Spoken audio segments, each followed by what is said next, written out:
So, dito, as you can see, audio lang siya.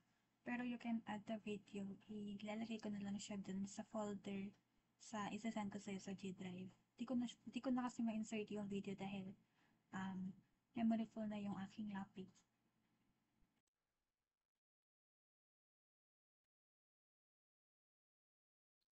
And then, dito, yung activity na to is during the discussion na siya, no? Kasi ito yung evidence. Bago mo i-explain yung evidence, meron mo na silang hahanapin or hahanapin mo na yung word dito sa word hunt. So, for example, nahanap nila yung word na verification, click mo lang yung first letter. Yan. So, kapag may nahanap silang word, click mo lang yung first letter para may lumabas na ganyan, yung parang box na kulay red.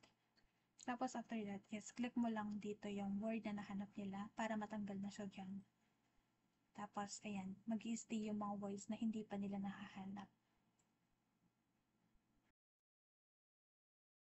And then dito sa teamwork or sa group activity, meron dito instructions.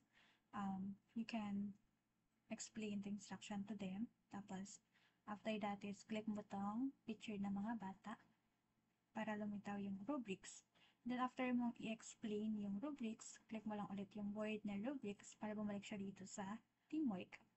And then, meron dito activity card number 1, activity card number 2, 3, and 4. Kasi dun sa lesson plan mo is may nakalagay doon na they pick or they can pick activity card number. So, for example, napili nila is activity number 2, click mo lang yan. Ayan, clickable to mga to.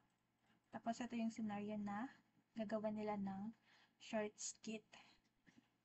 Then, after that, pag nabasa na nila lahat yung kanilang scenario, click mo to, itong parang flower na to, para bumalik siya dito sa teamwork. And then, after that, after nilang mag-perform, click mo to. For example, tapos na yung group activity nila, tapos na sila mag-perform, click mo tong arrow na to sa taas. Ayan. Para mag-proceed siya sa next slide, which is yung quiz time slide. Dito naman sa quiz is meron dito numbers and nandito yung mga types ng evidence. As you can see, dito dalawa sila.